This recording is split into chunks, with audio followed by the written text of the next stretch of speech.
ദൈവനാമത്തിന് മഹത്വം ഉണ്ടാകട്ടെ. അനുഗ്രഹിക്കപ്പെട്ട ഈ നല്ല ദിവസത്തിൽ ഈ വിശുദ്ധ സഭാരാധനയോടനുബന്ധിച്ച് ഒരു പ്രാവശ്യം കൂടി ദൈവജനവുമായിട്ട് ദൈവസന്നിധിയിലായിരിക്കാൻ എന്നെ സഹായിച്ച എൻ്റെ ദൈവത്തിന് ഞാൻ എൻ്റെ ഹൃദയംഗമായ പ്രണാമത്തെ അർപ്പിക്കുന്നു. കൂടെ ഈ ദൈവജനം കേൾക്കുന്ന എല്ലാ ദൈവമക്കൾക്കും അനശ്വരനായ യേശു ക്രിസ്തുവിൻ്റെ അതുല്യനാമത്തിൽ എൻ്റെ സ്നേഹവന്ദനത്തെ അറിയിക്കുന്നു. ഈ നാളുകളിൽ നാം ചിന്തിച്ചു തുടങ്ങിയിരിക്കുന്നത് കർത്താവായ യേശു ക്രിസ്തുവിൻ്റെ മടങ്ങി വരവിനെ കുറിച്ചാണ്. വിശുദ്ധ ബൈബിളിൽ കർത്താവായ യേശു ക്രിസ്തുവിൻ്റെ മടങ്ങി വരവിനെ കുറിച്ച് ഏകദേശം 2000-ഓളം വാക്തത്വങ്ങളും 1845 സൂചനകളും ഉണ്ട് എന്ന് വിശുദ്ധ ബൈബിൾ പണ്ഡിതന്മാർ വെളിപ്പെടുത്തുകയാണ്.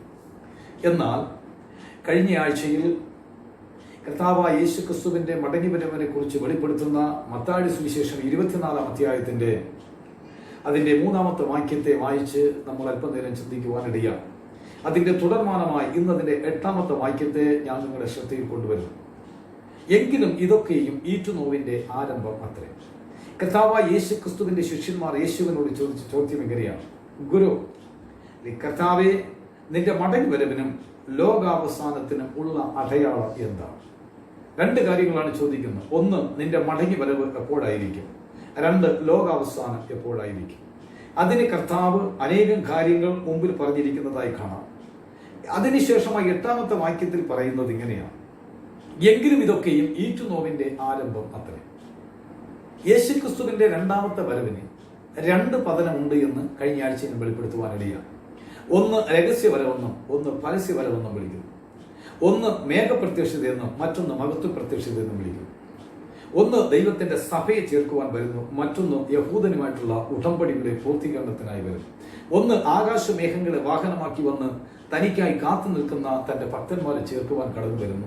മറ്റൊന്ന് എതിർ ക്രിസ്തുവിന്റെ വെല്ലുവിളിയെ സ്വീകരിച്ചുകൊണ്ട് രാജാതി രാജാവായി ഏത് കണ്ണും കാണത്തക്ക രൂപത്തിൽ മഹത്വത്തിൽ അവൻ വെളിപ്പെടും എന്ന് തിരുവെഴുത്ത് പറയുന്നു.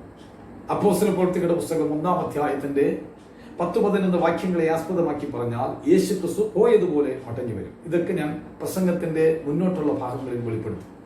എന്നാൽ ഇന്ന് നമ്മൾ കർത്താവായ യേശു ക്രിസ്തുവിന്റെ മടങ്ങി വരവിനെ കുറിച്ചുള്ള കർത്താവിന്റെ പ്രഖ്യാപനത്തിൽ ഇവിടെ പറയുന്നത് എങ്കിലും ഇതൊക്കെയും ഈറ്റുനോവിന്റെ ആരംഭം അത്രേ. അഥവാ 8-ാമത്തെ വാക്യത്തിന് മുകളിൽ ചില കാര്യങ്ങളെ സംസാരിച്ചിട്ടുണ്ട്. ഇതൊക്കെ ഞാൻ വരും നാളുകളിൽ തുടർമാനമായിട്ട് തന്നെ വെളിപ്പെടുത്തും.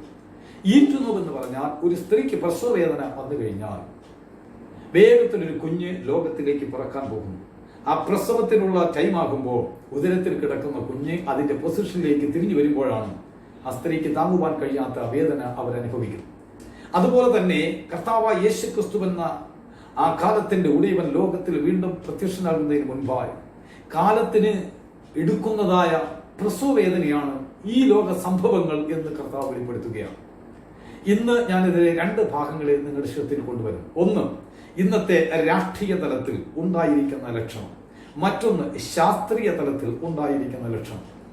ഒന്നാമതായി രാഷ്ട്രീയ തലത്തിൽ സംഭവിക്കുന്ന സംഭവവികാസങ്ങൾ കർത്താവായ യേശു ക്രിസ്തുവിന്റെ മടങ്ങി വരവിന്റെ ലക്ഷണമാണെന്ന് വെളിപ്പെടുത്തുകയാണ്.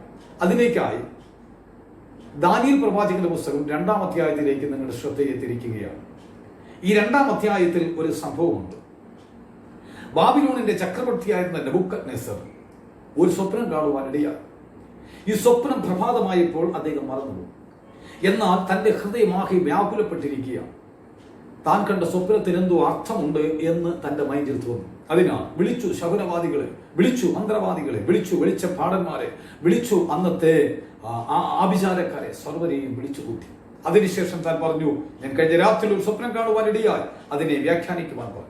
ആ സ്വപ്നം എന്തെന്നും ആ സ്വപ്നത്തെ വ്യാഖ്യാനിക്കാനും പറഞ്ഞു. പക്ഷേ വന്നുകൂടിയവർക്ക് ആർക്കും സാധ്യമല്ല. അവരെല്ലാം പറഞ്ഞു, മഹാരാജാവ് സ്വപ്നം എന്താണെന്ന് വെളിപ്പെടുത്തിയാൽ അതിന്റെ അർത്ഥം ഞങ്ങൾ വ്യാഖ്യാനിക്കാം. സ്വപ്നം പറയാത്തിടത്തോളം സമയം അർത്ഥം വ്യാഖ്യാനിക്കുക അസാധ്യം. അങ്ങനെയായപ്പോൾ പെട്ടെന്ന് കോപിഷ്ഠനായ ചക്രവർത്തി പറഞ്ഞു, അങ്ങനെയാണെങ്കിൽ ഇനി ബാബിലോണിൽ മന്ത്രവാദികളുടെ ആവശ്യമില്ല, ഇനി ശകുനവാദികളുടെ ആവശ്യമില്ല, ഇനി പ്രശ്നക്കാരുടെ ആവശ്യമില്ല, എല്ലാവരെയും കൊന്നുകളയുവാൻ പറഞ്ഞു. ഇങ്ങനെ കഠിനമായൊരു കൽപ്പന കൊട്ടാരത്തിൽ നിന്ന് പുറപ്പെട്ടിരിക്കുന്നു എന്ന് കേൾക്കുമ്പോൾ അന്നേക്ക് ചില വർഷങ്ങൾക്ക് മുമ്പേ, അഥവാ BC 606 ബാബിലോണിന്റെ ചക്രവർത്തിയായിരുന്ന നെബൂഖദ്നേസർ യെരുശലേമിനെ തകർത്ത് തരിപ്പണമാക്കി അവിടെ നിന്ന് യഹൂദന്മാരെ അടിമകളാക്കി കൊണ്ടുപോയി.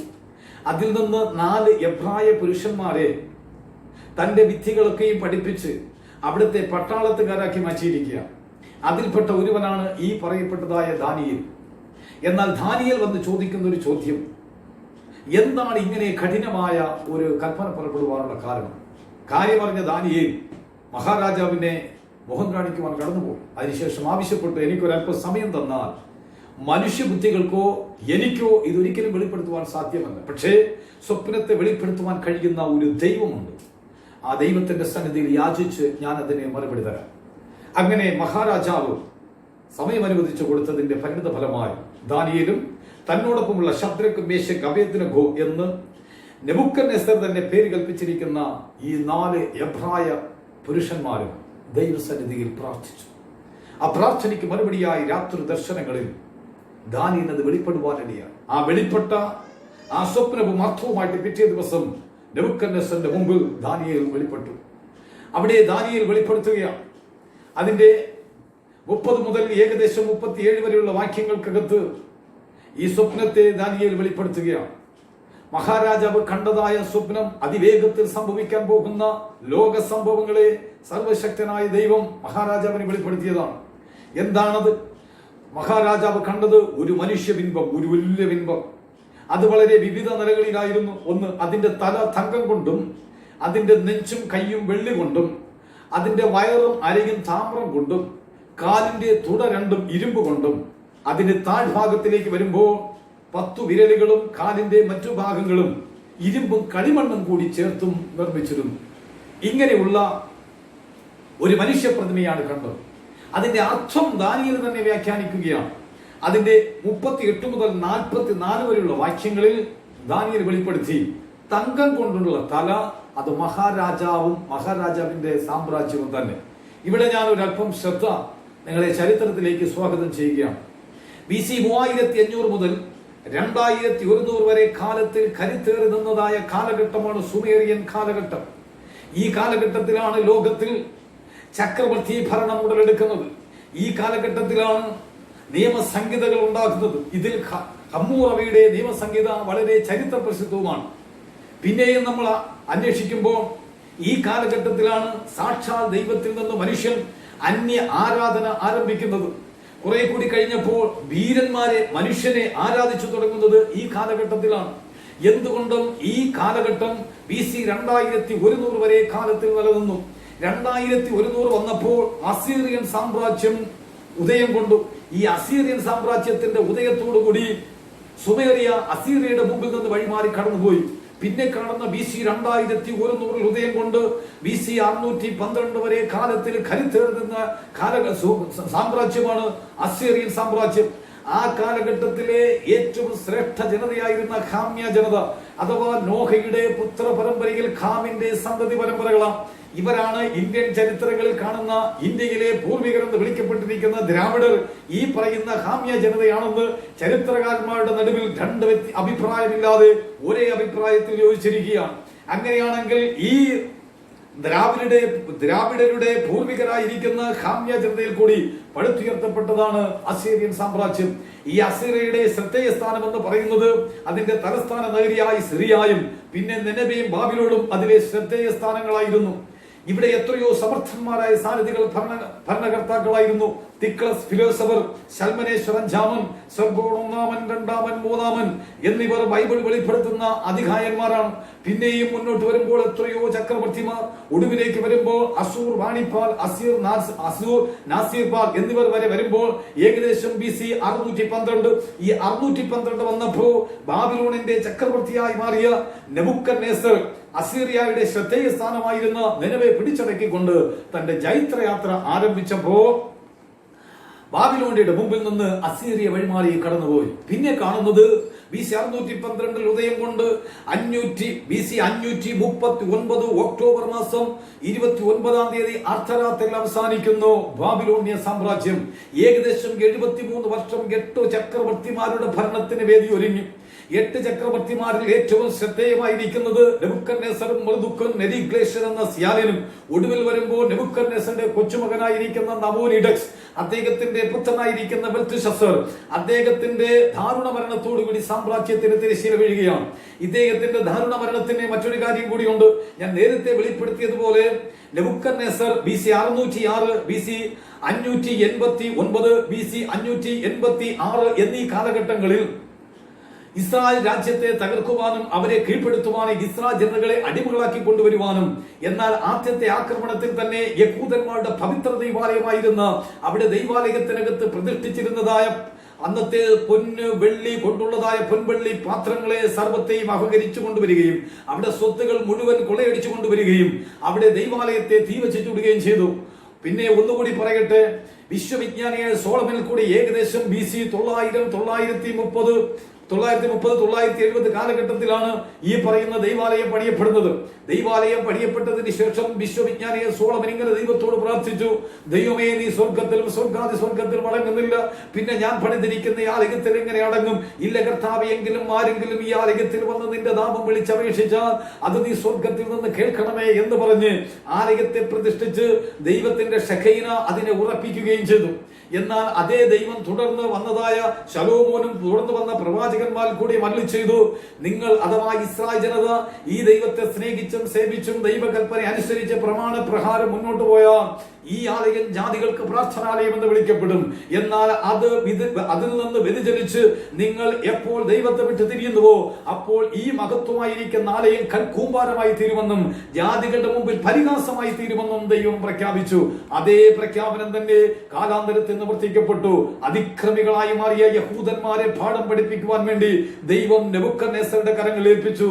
എന്നാൽ നെബൂഖദ്നേസറുടെ ആയുധ ശക്തി കൊണ്ടോ തന്റെ അധികാര ബലം കൊണ്ടോ അല്ല, പകരം ദൈവം തന്നെ ഏൽപ്പിച്ചു കൊടുത്തതായിരുന്നു തന്റെ ജനതയെ ബോധവൽക്കരിച്ചു മടക്കി കൊണ്ടുവരുവാൻ, അവരുടെ ഹൃദയം വീണ്ടും ദൈവത്തിലേക്ക് തിരിയുവാൻ, അവിടെ ദൈവത്തിന്റെ മഹത്വം അവർ തിരിച്ചറിയുവാൻ വേണ്ടി ദൈവം തന്നെ കൊടുത്തതാണ്. പക്ഷേ നിർഭാഗ്യവശാൽ ഇവിടെ എന്ത് ചെയ്യാം?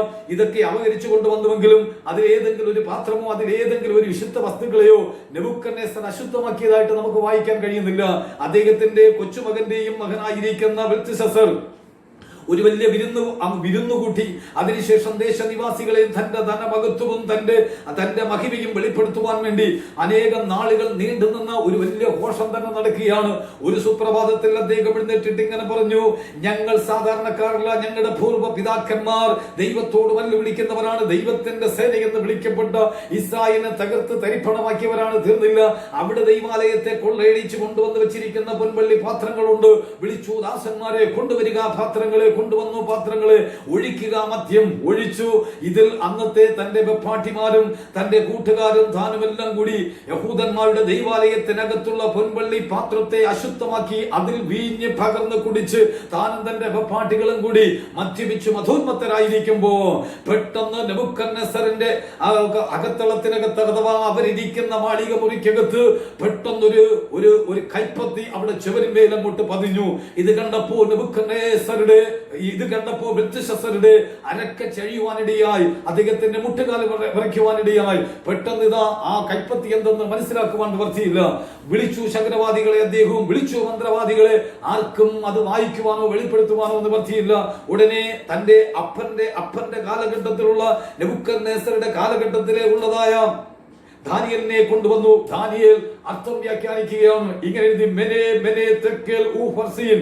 അതിന്റെ അർത്ഥം ഇങ്ങനെയാണ്, അല്ലയോ മഹാരാജാവേ, അങ്ങയെ ദൈവം തൂക്കി നോക്കി അങ്ങ് കുറവുള്ളവനായി കണ്ടെത്തിയിരിക്കുന്നു. ആകയാൽ നിന്റെ രാജ്യത്തെ നിന്നിൽ നിന്ന് പറിച്ചെടുത്ത് മേത്യർക്കും പേർഷ്യർക്കും കൊടുക്കുന്നു. അന്ന് രാത്രിയിൽ തന്നെ ബെൽത്ശസ്സർ കൊല്ലപ്പെട്ടു. രാജ്യം തകർന്ന് തരിപ്പണമായി. മേത്യനായ സൈറസ് 62 വയസ്സുള്ളവനായി രാജ്യത്വം പ്രാപിച്ചു. അങ്ങനെ ഒക്ടോബർ മാസം 29-ാം തീയതി BC 539 ബാബിലോണ്യ സാമ്രാജ്യത്തിനും തിരശ്ശീല വീണു. ഈ സാമ്രാജ്യത്തെ കുറിച്ചാണ് ദാനിയേൽ വെളിപ്പെടുത്തിയത്. എന്നാൽ നോക്കണമേ, ദാനിയേൽ കണ്ടതായ ബിംബത്തിൽ സ്വർണം, വെള്ളി, ബ്രാസ്, ഇരുമ്പ്, കളിമണ്ണ് ഈ രൂപത്തിലാണ് താണ് ഭരണസീമകൾ പോയിരിക്കുന്നത്. അഥവാ രാഷ്ട്രീയ മണ്ഡലം ഇങ്ങനെ ഇങ്ങനെ ഒന്നിൽ നിന്ന് താണ് വരുമെന്ന് വെളിപ്പെടുത്തി. അതുപോലെ തന്നെ സംഭവിച്ചു. ചക്രവർത്തി ഭാവത്തിൽ അറിയപ്പെട്ട ബാബിലോണിയ സാമ്രാജ്യത്തിന് തിരശ്ശീല വീണപ്പോ അത് കഴിഞ്ഞ് 62 വയസ്സുള്ളവനായി രാജ്യത്വം പ്രാപിച്ച ദാരിയാവേശിൽ കൂടി പടുത്തുയർത്തപ്പെട്ടതാണ് മേദ്യ പേർഷ്യ സാമ്രാജ്യം. മേദ്യയും പേർഷ്യയും സംയുക്ത ഭരണങ്ങളായിരുന്നു. പേർഷ്യയുടെ ഭാഗത്തിൽ ഇദ്ദേഹത്തിന്റെ അഥവാ ദാരിയാവേശിന്റെ മരുമകനായിരിക്കുന്ന കോരേഹും ദാരിയാവേശും കൂടി സംയുക്തമായി ഭരണം നടത്തി.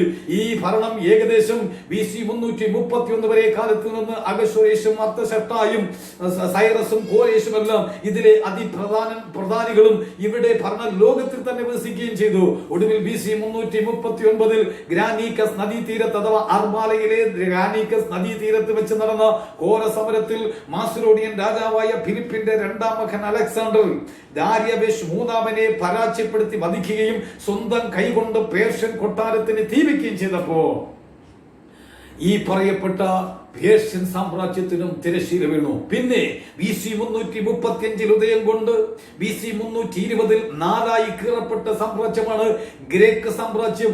മാസിഡോണിയൻ രാജാവായ ഫിലിപ്പിന്റെ രണ്ടാം മകൻ അലക്സാണ്ടറിൽ കൂടി പടുത്തുയർത്തപ്പെട്ട ഗ്രേക്ക് സാമ്രാജ്യം BC 320 വന്നപ്പോഴേക്ക് സാമ്രാജ്യം നാലായി കീറി. കാരണം അലക്സാണ്ടറുടെ ദാരുണ മരണത്തോടുകൂടി അദ്ദേഹം ജ്വരബാധിത പനി വന്ന് മരണപ്പെട്ടതോടുകൂടി അദ്ദേഹത്തിന്റെ രാജ്യത്തിലെ 4 ഗവർണർമാരായ സെസാന്തർ, സലോമി എന്ന 4 ഗവർണർമാരായിട്ട് ഈ സാമ്രാജ്യത്തെ കീറിയെടുത്തു. ഈ സാമ്രാജ്യം ഏകദേശം BC 63 വരെ കാലത്തിൽ നിലനിന്നതായിട്ട് കാണാം. BC 63 വന്നപ്പോ അന്നത്തെ റോമിന്റെ ചക്രവർത്തിയായിരുന്ന പോംബിക്സ് കിഴക്കൻ പ്രദേശങ്ങളെ പിടിച്ചടക്കിക്കൊണ്ട് തന്റെ ജൈത്രയാത്ര ആരംഭിച്ചപ്പോ റോമിന്റെ മുമ്പിൽ നിന്ന് ഗ്രേക്കരും വഴിമാറി കടന്നുപോയി. പിന്നെ കാലത്തിൽ 10-15 നൂറ്റാണ്ടുകൾ നിലനിന്നതായ സാമ്രാജ്യമാണ് ഈ പറയപ്പെട്ടിരിക്കുന്നതായ റോമൻ സാമ്രാജ്യം. ഞാൻ നേരത്തെ വെളിപ്പെടുത്തിയതുപോലെ ഒന്നാമത്തെ സാമ്രാജ്യമായിരുന്ന അസീറിയ കഴിഞ്ഞു. പിന്നെ ബൈബിൾ വെളിപ്പെടുത്തുന്ന നെബൂഖദ്നേസറിന്റെ സ്വപ്നത്തിൽ കൂടി വെളിപ്പെട്ട ബിംബത്തിന്റെ തലയായിരിക്കുന്ന തങ്കം, അത് ബാബിലോൺ സാമ്രാജ്യം, അതിനും തിരശ്ശീല വീണു. പിന്നെ നെഞ്ചും കൈയും വെള്ളി കൊണ്ട് അഥവാ അതിനേക്കാൾ അല്പം കൂടി വില കുറഞ്ഞ സാമ്രാജ്യമായിരുന്നു പേർഷ്യൻ സാമ്രാജ്യം, അതിനും തിരശ്ശീല വീണു. പിന്നെ വയറും അരയും താമ്രം കൊണ്ട് അഥവാ ഗ്രേക്ക് സാമ്രാജ്യം, അതിനും തിരശ്ശീല വീണു. പിന്നെ കാണുന്ന റോമൻ സാമ്രാജ്യം കാലിന്റെ തുട ബലവും ബലവത്തുമായിരിക്കുന്നത് പോലെ അത് ബലവത്തുള്ളതായിരുന്നു. പിന്നെ രണ്ടായി തിരിഞ്ഞിരിക്കുന്ന കാൽ തുടകൾ രണ്ടായി തിരിഞ്ഞിരിക്കുന്നത് പോലെ സാമ്രാജ്യം രണ്ടായി പിളർക്കപ്പെട്ടു. ഏകദേശം AD 364 വന്നപ്പോഴേക്ക് പാശ്ചാത്യ റോമയെന്നും പൗരസ്ത്യ റോമയെന്നും രണ്ടായി കീറപ്പെട്ടു. പാശ്ചാത്യ റോമ ഏകദേശം 450 വന്നപ്പോൾ തകർന്ന് തരിപ്പണമായി. പൗരസ്ത്യ റോമ ഏകദേശം വീണ്ടും 1000 വർഷം കൂടി പ്രപഞ്ചത്തിൽ നിലനിന്നു. പിന്നത്തേതിൽ അതും കാലയവനികയ്ക്കുള്ളിൽ മറഞ്ഞുപോയി. പിന്നെ അവശേഷിക്കുന്നതെന്ന് പറഞ്ഞാൽ താഴോട്ടുള്ള കാലും കാൽപാദത്തിലെ 10 വിരലുകളും അത് ഇരുമ്പും കളിമണ്ണും കൂടി ചേരാതിരിക്കുന്നു. അഥവാ പിന്നെ ഒരു ജനാധിപത്യം വരും എന്ന് ബൈബിൾ വെളിപ്പെടുത്തുകയാണ്.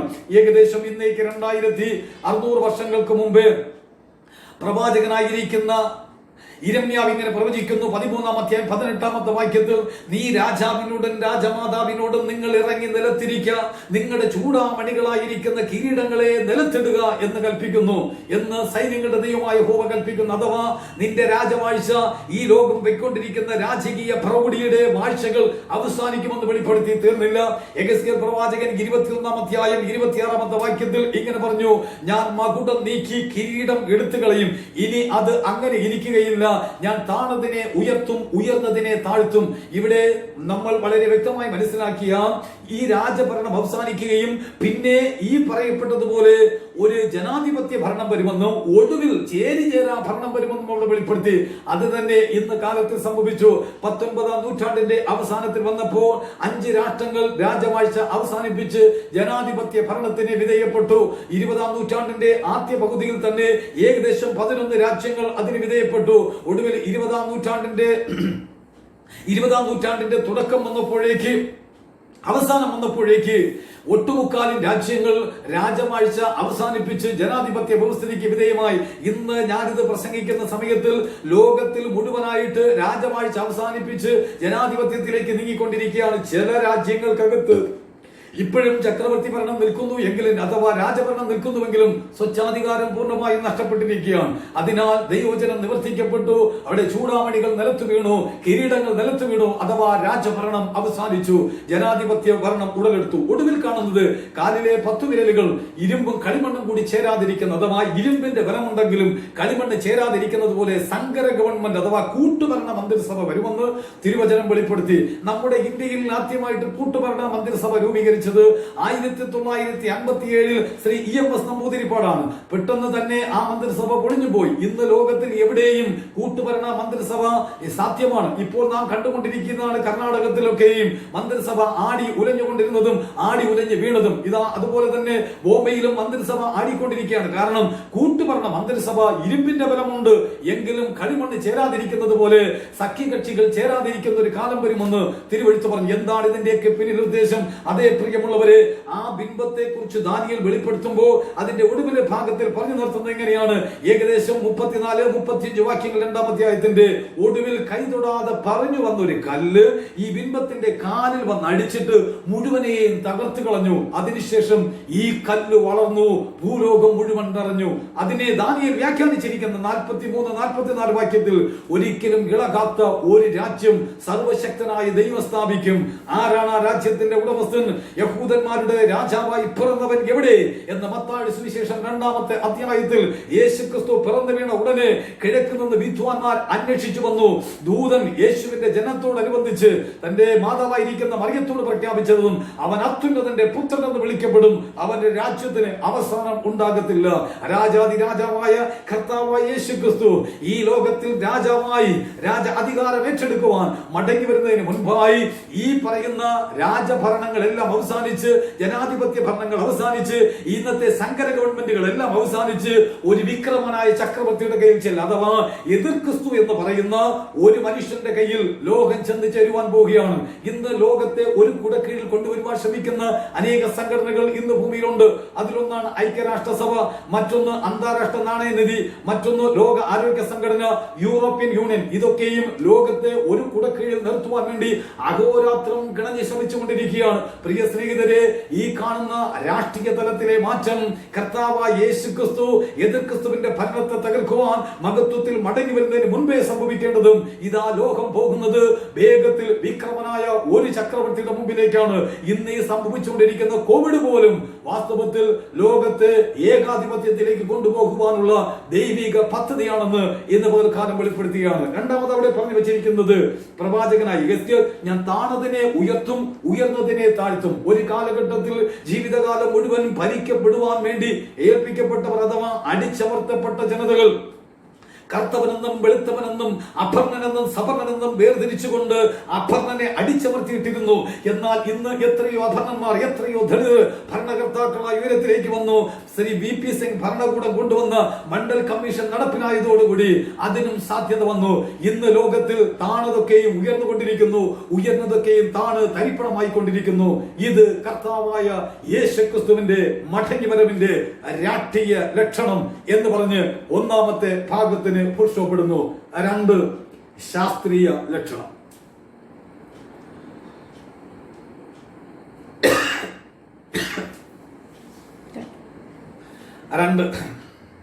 ശാസ്ത്രീയ ലക്ഷണം അഥവാ കർത്താവായ യേശുക്രിസ്തുവിന്റെ മടങ്ങിവരവിന് മുൻപായി ലോകം വലിയ ജ്ഞാനത്തിലേക്ക് വരുമെന്നും ഇന്നേക്ക് 2600 വർഷങ്ങൾക്ക് മുമ്പേ ദാനിയേൽ ദീർഘദർശി തന്നെ ദർശിച്ചിരുന്നു. 12-ാം അധ്യായം 4-ാമത്തെ വാക്യത്തിലേക്ക് വരുമ്പോൾ അവിടെ പ്രവാചകനോട് ദൈവത്തിന്റെ ദൂതൻ പറയുന്നു, നീയോ പോയി ദാനിയേലെ വിശ്രമിച്ചു കൊള്ളുക, പുസ്തകത്തെ മടക്കി മുദ്രയിട്ട് കൊള്ളുക.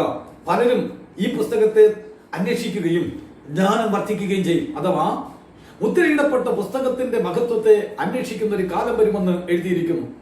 ഇന്ന് നമ്മൾ ചരിത്രപരമായി പഠിച്ച ലോകത്തിൽ വന്നിരിക്കുന്ന എല്ലാ വിഷയത്തിന്റെ പിന്നിൽ ഈ പുസ്തകം വളരെയധികം സ്വാധീനമായിട്ടുണ്ട്.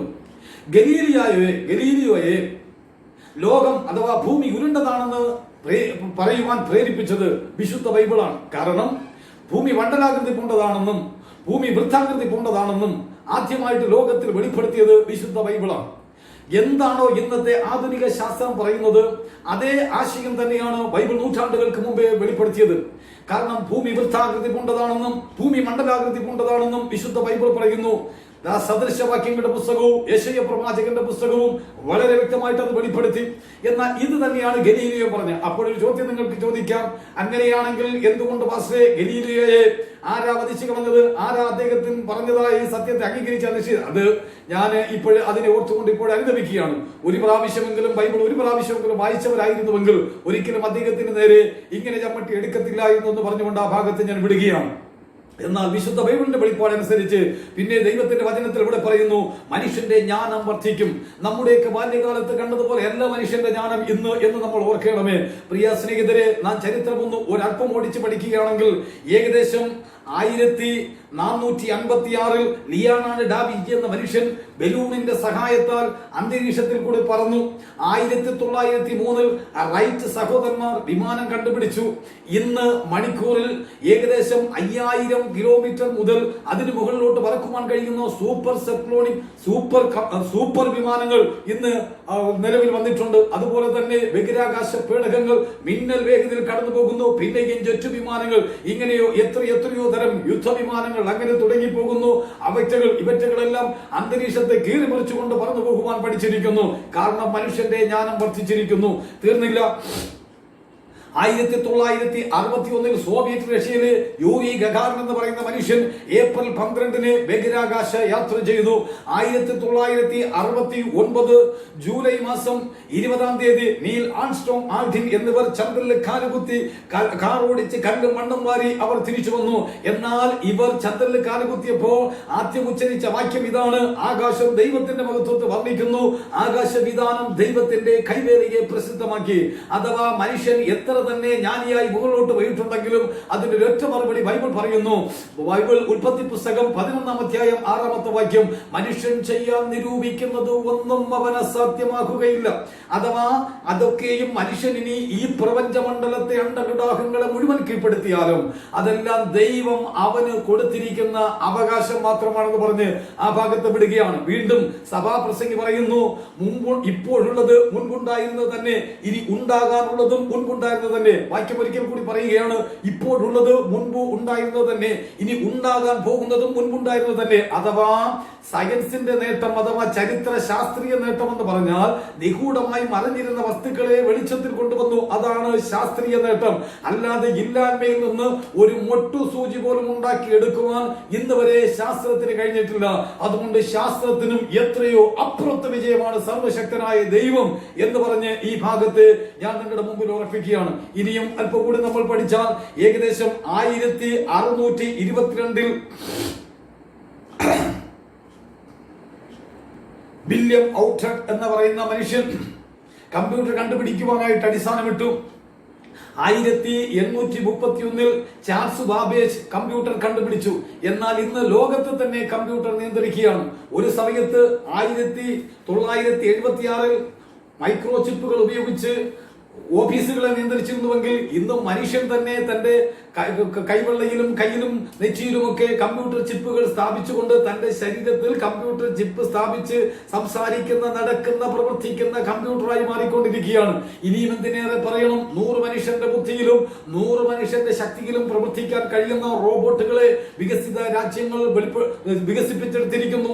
ഇനി ഒരു യുദ്ധം ഉണ്ടാകുമ്പോൾ അഥവാ താമസമിന ബൈബിളിന്റെ വെളിപ്പാട് അനുസരിച്ച് ഒരു വിഷയുദ്ധം ഇനിയും സംഭവിക്കാൻ പോവുകയാണ്. ആ യുദ്ധത്തിന് ഇവിടെ അണിയറയിൽ പ്രവർത്തിക്കാൻ പോകുന്നത് നിശ്ചയമായിട്ടും റോബോട്ടുകളായിരിക്കും. എത്രയോ രാഷ്ട്രങ്ങൾക്കകത്ത് ആയിരക്കണക്കിന് റോബോട്ടുകളെ വികസിപ്പിച്ച് നിർത്തിയിരിക്കുകയാണ്. ഒരു അണുവായുധ യുദ്ധം ഉണ്ടായാൽ, ഒരു രാസായുധ യുദ്ധം ഉണ്ടായാൽ അതിനെയൊക്കെ ചെറുക്കുവാൻ തക്കവണ്ണം ഇനിയും ആവർത്തിക്കുമ്പോൾ മെയ്വഴക്കവും ചലനശക്തിയുമുള്ള ഡോളുകളെ ഭാര്യമാരായി സ്വീകരിക്കുന്നു. അത്രത്തോളം മനുഷ്യന്റെ ജ്ഞാനം വളർന്നിരിക്കുകയാണ്. ഇനിയും മൃഗീയമായ മ്ലേച്ഛകരമായ ഭാവവും നടക്കുന്നു. ഒരു ഭാഗത്ത് ശാസ്ത്രം നേട്ടങ്ങളെ സമ്മാനിക്കുമ്പോൾ അതേ ശാസ്ത്രത്തിന്റെ മറ പിടിച്ചുകൊണ്ട്, അതേ വിജ്ഞാനത്തിന്റെ മറ പിടിച്ചുകൊണ്ട് പലരും പാപത്തിന്റെ ദാസന്മാരുമായി തീർന്നുകൊണ്ടിരിക്കുന്നു. സ്ത്രീയെ കല്യാണം കഴിക്കുന്നു, പുരുഷനെ കല്യാണം കഴിക്കുന്നു. വിവാഹേതര ബന്ധങ്ങളൊന്നും കുറ്റകൃത്യമല്ലാതായി മാറിയിരിക്കുന്നു. പ്രിയ സ്നേഹിതരെ, ഈ കാണുന്ന ഈ ശാസ്ത്രീയ നേട്ടങ്ങളൊക്കെയും നാം മനസ്സിലാക്കണം, കർത്താവായ യേശു ക്രിസ്തുവിന്റെ മടങ്ങി വരവിന്റെ ലക്ഷണമാണ്. ഒരു ചോദ്യം നിങ്ങൾക്ക് ചോദിക്കാം, അതെങ്ങനെയാ പാസ്റ്റേ? അതെ, ഭൂലോകത്തിലുള്ള സകലരും അഴക്കോട് പോലെ യെരൂശലേമിൽ വന്ന് കയറുവാൻ വേണ്ടി മനുഷ്യന്റെ ജ്ഞാനം വർദ്ധിക്കണമായിരുന്നു. ഇനിയും സർവശക്തനായ ദൈവത്തോട് യുദ്ധം ചെയ്യുവാൻ തക്കവണ്ണം തയ്യാറാകണമെങ്കിൽ മനുഷ്യന്റെ ജ്ഞാനം വർദ്ധിക്കണമായിരുന്നു. ഇനിയും ജ്ഞാനവർദ്ധനവിനെ കുറിച്ച് പറയട്ടെ. ഒരു കാലഘട്ടത്തിൽ ഏത് കുടിലിൽ പോയാലും ഏത് കൊട്ടാരത്തിൽ പോയാലും ഈശ്വര വിശ്വാസം ഉണ്ടായിരുന്നു. എന്നാൽ ഇന്നത്തെ യുവതലമുറകളെ തകർക്കുന്ന വിദ്യാഭ്യാസ മേഖലകൾ. വിജ്ഞാനം ആവശ്യമാണ്, വിജ്ഞാനം ശ്രേഷ്ഠമാണ്, വിജ്ഞാനമില്ലാതെ ഒരു പരിവർത്തനവും ഉണ്ടാകത്തില്ല. പക്ഷേ അതേ വിജ്ഞാനത്തിന്റെ മറ പിടിച്ചുകൊണ്ട് ഒരു സൃഷ്ടാവില്ല എന്നും പകരം ഈ കാണുന്ന ചരാചരങ്ങളൊക്കെയും ഒരു പൊട്ടിത്തെറിയിൽ കൂടി ഒരു പരിണാമത്തിൽ കൂടി ഉണ്ടായി എന്ന് ഇന്നത്തെ യുവതലമുറകളെ പഠിപ്പിച്ച് വഷളാക്കുന്ന ഒരു കൂട്ടവും എഴുന്നേറ്റിരിക്കുന്നു. ഇതൊക്കെ ഹീനവും പൈശാചികവുമാണ്. മുൻകാലഘട്ടങ്ങളിൽ ഏതൊരു രാഷ്ട്രത്തിനകത്തും ഈശ്വര വിശ്വാസം നിലനിന്നിരുന്നു. ഇന്നത്തെ തലമുറയുടെ നടുവിൽ ഈശ്വര വിശ്വാസം നഷ്ടപ്പെട്ടതുകൊണ്ട് അവൻ മൃഗസ്വഭാവമുള്ളവനായി തീരുന്നു, മരണത്തെ സ്നേഹിക്കുന്നവരായി തീർന്നിരിക്കുന്നു. കാരണം ഒരു സൃഷ്ടാവിനെ കുറിച്ചുള്ള ഭയം മനുഷ്യന് നഷ്ടപ്പെട്ടിരിക്കുകയാണ്. പ്രിയ സ്നേഹിതരെ, ഇന്ന് കാണുന്നതായ ഈ ശാസ്ത്രീയ വളർച്ച കർത്താവായ യേശു ക്രിസ്തുവിന്റെ മടങ്ങിവരവിന്റെ ലക്ഷണമാണ്. തീർന്നില്ല. ഇന്ന് വാർത്താവിനിമയ രംഗത്തുണ്ടായിരിക്കുന്ന വിപ്ലവകരമായ മാറ്റം. ഒരു സമയത്ത് നമ്മൾ ലെറ്ററുകളിൽ കൂടെയും അഞ്ചലോട്ടക്കാരിൽ കൂടെയും മാത്രമാണ് സന്ദേശങ്ങൾ കൈമാറിയിരുന്നത്. ഇപ്പോൾ മിന്നൽ വേഗത്തിൽ മനുഷ്യൻ കമ്പ്യൂട്ടറുകളും അതുപോലെ തന്നെ സൂപ്പർ മൊബൈൽ ഫോണുകളും ഒക്കെ ഉപയോഗിച്ച് മിന്നലുകളെ പറഞ്ഞയക്കുന്നവനായി തീർന്നിരിക്കുന്നു. അതുപോലെ വാർത്താവിനിമയ രംഗത്തിൽ ഒരു സമയത്ത് ഞങ്ങളുടെയൊക്കെ ചെറിയ പ്രായത്തിൽ ഞങ്ങൾ കണ്ടിരുന്നത്, അന്ന് ആദ്യം റേഡിയോ കണ്ടു, അത് കഴിഞ്ഞപ്പോൾ ടേപ്പ് റെക്കോർഡായി, പിന്നെ black and white T V ആയി, പിന്നെ അത് കളർ ടി വി ആയി മാറി. ഇന്ന് അങ്ങനെയാണോ? ഇല്ല. ഏതൊരു ടി വി അങ്ങോട്ട് തുറന്നു നോക്കിയാലും എത്രയോ ചാനലുകൾ വാർത്താവിനിമയ രംഗമങ്ങ് വർദ്ധിച്ചിരിക്കുന്നു. കാരണം ഇവിടെ എല്ലാം ഉണ്ടായിരിക്കുന്ന വിപ്ലവകരമായ മാറ്റം. ഇപ്പോ 24 ചാനൽ നമ്മൾ തുറന്നു നോക്കിയാൽ എത്രയോ വിസ്മയകരമായ വാർത്താവിനിമയ രംഗത്തുണ്ടായിരിക്കുന്ന മാറ്റത്തെ ആധുനിക ടെക്നോളജി അനുസരിച്ച് അവർ നമുക്ക് വെളിപ്പെടുത്തുന്നു. ഇതൊക്കെയും ചരിത്ര നേട്ടമാണ്, ശാസ്ത്രീയ നേട്ടമാണ്. ഇതൊക്കെ ആവശ്യം തന്നെയാണ്. പക്ഷെ അതുപോലെ മറ്റൊരു ഭാഗത്ത് കർത്താവായ യേശു ക്രിസ്തുവിന്റെ മടങ്ങിവരവിന്റെ ലക്ഷണവും കൂടിയാണ്. ഇനി മറ്റൊന്നും കൂടി പറയട്ടെ. ആരോഗ്യ രംഗത്തുണ്ടായിരിക്കുന്ന മാറ്റം. ഒരു സമയത്ത് ഒരു പെൺകൊച്ച് പ്രഗ്നന്റ് ആയാൽ അത്, അഥവാ ഞങ്ങളുടെ ബാല്യകാലത്തിലുമൊക്കെ ഞങ്ങൾ അതിനെ കുറിച്ചൊക്കെ കേട്ടിട്ടുണ്ട്. അഥവാ ഈ ഗ്രാമപ്രദേശങ്ങളിലൊക്കെ ഉള്ള പെൺകൊച്ചുങ്ങളൊക്കെ പ്രഗ്നന്റ് ആയി പോയാൽ അത് ഡെലിവറി ആകുന്നത് വരെ മാതാപിതാക്കൾക്ക് സമാധാനം ഉണ്ടാകത്തില്ല. കാരണം ഇന്ന് സിസേറിയനിൽ കൂടി മാത്രമേ ഡെലിവറി ആകത്തുള്ളൂ എന്നിരിക്കുന്ന പലതുമൊക്കെ അന്നത്തെ കാലഘട്ടത്തിൽ മരിച്ചു പോകുമായിരുന്നു. കാരണം അങ്ങനെ ഒരു അനുഭവത്തിൽ കുഞ്ഞ് തിരിഞ്ഞു വരാതെയോ കുഞ്ഞ് പൊക്കൽ കൊടി ചുറ്റി കിടക്കുകയോ ഒക്കെ ചെയ്തു പോയാൽ അമ്മയും കുഞ്ഞും മരിച്ചു പോകുന്ന പ്രവണത ഉണ്ടായിരുന്നു. എന്നാൽ ഇന്നത് മാറിയിരിക്കുന്നു. സിസേറിയനിൽ കൂടെ അമ്മയ്ക്കും കുഞ്ഞിനും കേടുവരാതെ പുറത്തെടുക്കുവാൻ ശാസ്ത്രം വളർന്നിരിക്കുന്നു. തീർന്നില്ല. ഗർഭപാത്രത്തിനകത്ത് വെച്ച് തന്നെ കുഞ്ഞുങ്ങൾക്ക് ശസ്ത്രക്രിയകൾ നടത്തുവാൻ വളർന്നിരിക്കുന്നു. തീർന്നില്ല. ലേസർ ബീം ഉപയോഗിച്ചുകൊണ്ട് രക്ത ശസ്ത്രക്രിയകൾ നടത്തുന്നു. മനുഷ്യന്റെ പ്രാണനെ പോലും പിടിച്ചു നിർത്തുവാൻ സയൻസ് വളർന്നിരിക്കുന്നു. ഇന്ന് നാം ഉപയോഗിക്കുന്ന മരുന്നുകളൊക്കെയും നമ്മൾ എത്ര തന്നെ എടുത്തു പഠിച്ചാലും ഒരു 100-120 വർഷത്തെ പഴക്കം മാത്രമേ ഉള്ളൂ. എന്നാൽ 100-120 വർഷത്തിനകത്ത് ഇത്രത്തോളം ശാസ്ത്രം വളർന്നിരിക്കുന്നു, മനുഷ്യന്റെ തലച്ചോറ് വളർന്നിരിക്കുന്നു. തിരുവെഴുത്ത് പറഞ്ഞു, പലരും ആ അന്ത്യകാലത്തിൽ ജ്ഞാനികളായി തീരും, ജ്ഞാനം വർദ്ധിക്കുമെന്ന് തിരുവെഴുത്ത് പറഞ്ഞു. ഇനിയും മനുഷ്യന്റെ അവയവങ്ങളെ മാറ്റിവെക്കുന്നു, ഹാർട്ട് മാറ്റിവെക്കുന്നു, തലച്ചോറ് മാറ്റിവെക്കുന്നു, അതുപോലെ കിഡ്നി തുടങ്ങിയതായ ശരീരത്തിന്റെ അവയവങ്ങളെ മാറ്റിവെക്കുവാൻ ഇന്നത്തെ സയൻസിന് കഴിയുന്നു. ഈ കാണുന്ന ശാസ്ത്രീയ മണ്ഡലത്തിലെ മാറ്റങ്ങളൊക്കെയും കർത്താവായ യേശു ക്രിസ്തുവിന്റെ മടങ്ങിവരവിന്റെ ലക്ഷണമാണ്. തീർന്നില്ല. ഇനിയും ബഹിരാകാശ താരയുദ്ധ പദ്ധതിയുടെ ഭാഗമായിട്ട് ബഹിരാകാശത്തിന് എത്രയോ ടൺ ആയുധ ശേഖരങ്ങൾ ഇന്നത്തെ ലോകരാഷ്ട്രങ്ങൾ ഒരുക്കി നിർത്തിയിരിക്കുകയാണ്. ഇനിയും ആവർത്തിക്കുമ്പോൾ എത്രയോ ഉപഗ്രഹങ്ങൾ വിക്ഷേപിച്ചിരിക്കുന്നു. ചന്ദ്രനിൽ കൃഷി ഇറക്കാൻ ശ്രമിക്കുന്ന മനുഷ്യൻ, ഓർഗ എന്ന സിറ്റിയിൽ പഞ്ചനക്ഷത്ര ഹോട്ടലുകൾ പഠിക്കുന്ന മനുഷ്യൻ, അതുപോലെ ഫിലിമില്ലാത്ത ക്യാമറകൾ കൊണ്ട് ചായ പഠിക്കുന്ന മനുഷ്യൻ, ലൈനില്ലാത്ത മൊബൈൽ ഫോണുകൾ കൊണ്ട് വിസ്മയങ്ങൾ തീർക്കുന്ന മനുഷ്യൻ, ഇന്റർനെറ്റ് കൊണ്ട് ലോകത്തെ നിയന്ത്രിക്കുന്ന, ഇന്റർനെറ്റും കമ്പ്യൂട്ടറും കൊണ്ട് ലോകത്തെ നിയന്ത്രിക്കുന്ന മനുഷ്യൻ. തീർന്നില്ല. കൃത്രിമ സൂര്യനെ ഉണ്ടാക്കാൻ ശ്രമിക്കുന്ന മനുഷ്യൻ, ചൊവ്വായിൽ വെള്ളമുണ്ടെന്നും ചൊവ്വായിൽ സമർപ്പിക്കണമെന്ന് ആഗ്രഹിക്കുന്ന മനുഷ്യൻ, ചന്ദ്രനിൽ കൃഷി ഇറക്കാൻ ശ്രമിക്കുന്ന മനുഷ്യൻ. അതെ, മനുഷ്യന്റെ ജ്ഞാനം വർദ്ധിച്ചു. ദാനിയേൽ ദീർഘദർശിയിൽ കൂടെ സർവശക്തനായ ദൈവം വെളിപ്പെടുത്തി. പലരും ആ പുസ്തകത്തെ അന്വേഷിക്കും, പലരുടെയും ജ്ഞാനം വർദ്ധിക്കും. ലോകം കണ്ടിട്ടുള്ളതിൽ വെച്ച് ഏതൊരു കാലത്തേക്കാൾ ഉപരി വിശുദ്ധ ബൈബിളിന്റെ അതിമഹത്തായ പ്രഖ്യാപനങ്ങൾ ലോകത്തിന്റെ എല്ലാ കോണുകളിലും തുറന്ന് കേൾപ്പിക്കുന്ന കാലഘട്ടം ഇതാണ്. ആ പുസ്തകത്തിൽ നിന്നുള്ള മഹത്വം ലോകം അറിഞ്ഞു തുടങ്ങി. തീർന്നില്ല. എവിടെയെല്ലാം ഈ പുസ്തകം കടന്നുപോയോ, എവിടെയെല്ലാം ഈ പുസ്തകം പ്രസംഗിക്കപ്പെട്ടോ, അവിടെയെല്ലാം മാറ്റത്തിന്റെ മാറ്റലുകൾ മുടങ്ങി. എവിടെയെല്ലാം ഈ പുസ്തകം കടന്നു ചെന്നോ, അവിടെയെല്ലാം വിജ്ഞാനമുണ്ടായി, അവിടെയെല്ലാം അക്ഷരമുണ്ടായി, അവിടെയെല്ലാം അജ്ഞത മാറി, അവിടെയെല്ലാം പാരമ്പര്യങ്ങളുടെ അടിസ്ഥാനങ്ങൾ മാറി. മതങ്ങൾ കുഴിച്ചിട്ട കുഴിമാടങ്ങൾക്കൊക്കെ താണ്ടുകിടന്ന പലരും മതത്തിന്റെ തടവറകൾ വിട്ട് പുറത്തു വന്നു. യേശു ക്രിസ്തു ഒരിക്കലും മതസ്ഥാപകനല്ല. യേശു മതസ്ഥാപിക്കാൻ വന്നവനല്ല. യേശു ഏതെങ്കിലും ഒരു മതക്കാരെ ചേർക്കാൻ വരുന്നവനുമല്ല. യേശുവിന്റെ പിൻഗാമികളെ ക്രിസ്തു മതമെന്ന് വിട്ട് ആരെങ്കിലും വിളിക്കുന്നുവെങ്കിൽ അത് ഏറ്റവും വലിയ ബുദ്ധിശൂന്യതയാണെന്ന് ഈ പകൽക്കാലം പറയട്ടെ പ്രിയ സ്നേഹിതരെ. പകരം ക്രിസ്തു മാർഗം സ്ഥാപിക്കാൻ വന്നതാ. ഏതു മാർഗം? സർവശക്തനായ ദൈവത്തിന്റെ അടുക്കൽ ചെല്ലുവാൻ, നിത്യമോക്ഷത്തിലേക്കുള്ള ആര്യവേദങ്ങൾ നരഹരി എന്ന് പറഞ്ഞ് നിർത്തിയിരിക്കുന്ന നരഹരിയിൽ നിന്ന് നിത്യജീവനിലേക്ക് പ്രവേശിക്കുവാനായി സർവശക്തനായ ദൈവം തുറന്നു തന്ന ഏക രക്ഷയുടെ മാർഗമാണ് കർത്താവായ യേശുക്രിസ്തു. അല്ലാതെ യേശുക്രിസ്തു മതസ്ഥാപകനല്ല. ആ യേശുക്രിസ്തു മഹത്വത്തിന്റെ മകുടം ചൂടിയ രാജാവായി, രാജാതി രാജാവായി, യഹൂദ ഗോത്രത്തിലെ സിംഹമായി മടങ്ങി വരുന്നതിന്റെ ലക്ഷണമാണ് ഇന്ന് നമ്മൾ കാണുന്ന ഈ ശാസ്ത്രീയ നേട്ടം, രാഷ്ട്രീയ മാറ്റം. ഇതൊക്കെയും രാജാതി രാജാവായ യേശുക്രിസ്തുവിന്റെ മടങ്ങി വരവിന്റെ ലക്ഷണമാണ്. ഞാനിവിടെ പ്രസംഗത്തിന് വിരാമം കുറിക്കുകയാണ്. തിരുവചനം കേൾക്കുന്ന പ്രിയ സ്നേഹിതരെ, നിങ്ങളിപ്പോൾ കർത്താവായ യേശുക്രിസ്തുവിന്റെ മടങ്ങി വരവിനെ കുറിച്ച് കേൾക്കുവാനിടയാകും. നിങ്ങൾ ഒരുങ്ങിയിട്ടുണ്ടോ? യേശുക്രിസ്തുവിന്റെ മടങ്ങി വരവിന് രണ്ട് പതനമുണ്ട്. ഒന്ന് രഹസ്യപരം, രണ്ട് പരസ്യപരം. രഹസ്യപരമാണ് ജാതികളായിരിക്കുന്ന ജാതികളിലും യഹൂദന്മാരിലും സകല ജാതികളിൽ നിന്നുള്ള ദൈവത്തിന്റെ സഭയെ ചേർക്കുന്നു. മഹത്വ പ്രത്യക്ഷത യേശുക്രിസ്തുവിന് വേണ്ടി രക്തസാക്ഷികളായവരെ യഹൂദന്മാരുടെ കാത്തിരിപ്പിന്റെ പൂർത്തീകരണത്തിന് വേണ്ടി എതിർ ക്രിസ്തുവിന്റെ വെല്ലുവിളിയെ സ്വീകരിച്ചുകൊണ്ട് അധർമ്മം തുടച്ചു മാറ്റി ധർമ്മം സ്ഥാപിക്കുവാൻ ഭഗവത്ഗീതയിൽ പരിത്രാണായ സാധൂന വിനാശായ ദുഷ്കൃത ധർമ്മ സംസ്ഥാപനാർത്ഥായി സംഭവാമി യുഗേ യുഗേ. യുഗായുഗങ്ങളിൽ ദുഷ്ടനിഗ്രഹം നടത്തി പക്ഷരക്ഷയ്ക്കായി ദൈവം അവതരിക്കും. ഇനി കർത്താവായ യേശുക്രിസ്തു മഹത്വത്തിൽ വരുന്നത് ദുഷ്ടനെ നിഗ്രഹിച്ച് ഭക്തനെ രക്ഷിച്ച് സത്യം സ്ഥാപിച്ച് ഭൂമി മുഴുവൻ ദൈവ പരിജ്ഞാനം കൊണ്ട് നിറയ്ക്കുവാൻ, ദൈവ കൃപ കൊണ്ട് നിറയ്ക്കുവാൻ, ദൈവ സ്നേഹം കൊണ്ട് നിറയ്ക്കുവാൻ, ദൈവരാജ്യം സ്ഥാപിക്കുവാൻ കർത്താവായ യേശുക്രിസ്തു മഹത്വത്തിൽ ഇറങ്ങി വരും. അതിനു മുൻപായി വിക്രമനായ ഒരു ചക്രവർത്തി ലോകത്തെ മുഴുവൻ ഭരിക്കും. ഞാൻ വരുന്ന ആളുകളിൽ അതിനെ നിങ്ങൾക്ക് വെളിപ്പെടുത്തും. ഇന്ന് ഞാനിവിടെ പ്രസംഗത്തിന് പുഷ്ടപ്പെടുകയാണ്. കേൾക്കുന്ന സ്നേഹിതരെ, ഒരു നിമിഷം നിങ്ങളിലേക്കൊന്ന് തിരിഞ്ഞു നോക്കിയാട്ടെ.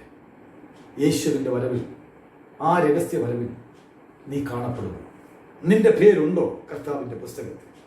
ഏതെങ്കിലും പള്ളിയിലെ പുസ്തകത്തിൽ ഉണ്ടായാൽ പോരാ, ഏതെങ്കിലും സഭയുടെ സഭാ രജിസ്റ്റർ ഉണ്ടായാൽ പോരാ, ജീവന്റെ പുസ്തകത്തിൽ പേരുണ്ട്. ഇല്ല എങ്കിൽ ഇതാണ് സുപ്രസാദക്കാലം, ഇതാണ് രക്ഷയുടെ ദിവസം. ഇരിക്കുന്ന ഇരിപ്പിടത്തിൽ നിന്ന് തന്നെ കർത്താവേ, ഞാനൊരു പാപിയാണെന്ന്, എൻ്റെ പാപത്തെ ക്ഷമിച്ചുകൊണ്ട് എന്നെ അങ്ങയുടെ പുത്രനായി സ്വീകരിക്കണമേ. അങ്ങ് സാക്ഷാൽ ദൈവമാണെന്നും അവിടുന്ന് മനുഷ്യവേഷം കിട്ടിയത് എൻ്റെ പാപത്തിൽ പരിഹാരം വരുത്തി എന്നെയും കൂടി രക്ഷിക്കുവാൻ വേണ്ടിയാണ് യഥാക്രമത്തിൽ വിശ്വസിച്ച് വായ് കൊണ്ട് ഏറ്റുപറഞ്ഞു കർത്താവിനെ അകത്തളത്തിൽ അംഗീകരിച്ച് അവൻ്റെ കൽപ്പനകളെ പ്രമാണിച്ച് യേശുവിൻ്റെ വരവിന് വേണ്ടി ഒരുങ്ങുവാൻ ഞാൻ നിങ്ങളോട് ആഹ്വാനം ചെയ്യും. കൈവിടപ്പെട്ടു പോയാൽ നിത്യനാശം എന്ന ശിക്ഷാവിധിയിൽ നമ്മൾ കടന്നിരുന്നു.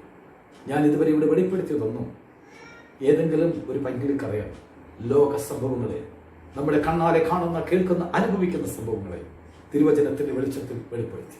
അതിനാൽ പ്രിയരെ, ഈ യേശുക്രിസ്തുവിൻ്റെ വരവിൽ പ്രത്യാശയുള്ളവരായി മാറി കർത്താവിനെ എതിരേൽക്കുവാൻ ഒരുങ്ങുവാൻ സർവരോടും ആഹ്വാനം ചെയ്തുകൊണ്ട് പ്രസംഗത്തിന് അവസാനം കുത്തുവിടുന്നു. ദൈവം നിങ്ങളെല്ലാവരെയും സമൃദ്ധിയായി അനുഗ്രഹിക്കട്ടെ. ആമേൻ.